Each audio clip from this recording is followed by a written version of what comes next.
les gars, aujourd'hui, on va parler d'une histoire, d'une histoire d'horreur.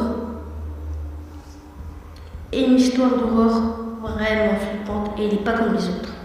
En fait, même elle est vraiment pas comme les autres. Je vais commencer l'histoire. Déjà, c'est l'histoire, bon, je vais la balancer. C'est une histoire d'horreur. Elle vient du pote de mon grand frère. Bon, évidemment,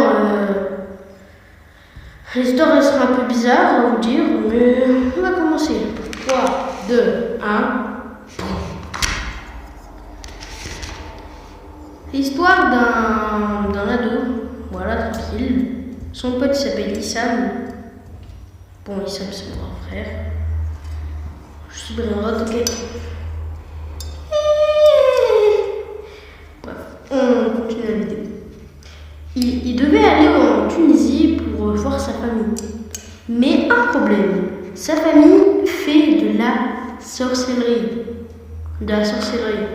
Évidemment, bien évidemment, bien évidemment. Mais pourquoi faut être crazy pour ça? Pourquoi faut être crazy pour ça?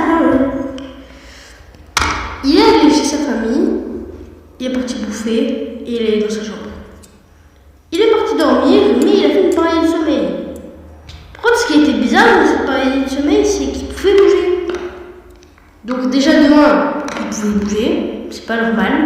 Il n'y avait quasi aucune silhouette, aucun monstre, aucun truc bizarre devant sa chambre. Il n'y a rien. Donc déjà ça aussi c'est bizarre. Vous pouvez bouger, c'est bizarre. Mais par contre, il entend des chuchotements. Parce que nous, quand on fait le paralysie de sommeil, on voit, mais on n'entend pas. C'est ça qui est logique. Mais ça a l'air très très bizarre. Parce que il peut bouger, il entend, et bon, quand même, il voit, comme d'habitude, comme toujours.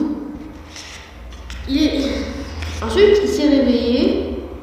Donc, pourquoi je dis il s'est réveillé alors qu'il était déjà réveillé? Et il n'a même pas commencé à dormir. Bon, il était en train de dormir et il s'est réveillé en entendant des chuchotements genre.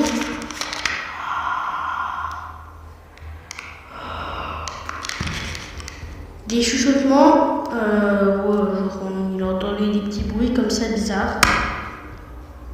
Et donc ça, en tant que musulman, je sais que ce que c'est. C'est un djinn qui touche ton front pendant que tu dors. Ensuite, sa tante lui a dit de monter d'aller quelque part. Je crois il allait dans le grenier. Il y allait dans le grenier. Mais d'un coup, il voit sa famille faire de la sorcellerie. Donc c'est peut-être sa famille qui ont déployé le djinn qui lui a chuchoté dans les oreilles. Oui, donc c'est vraiment très bizarre. Il se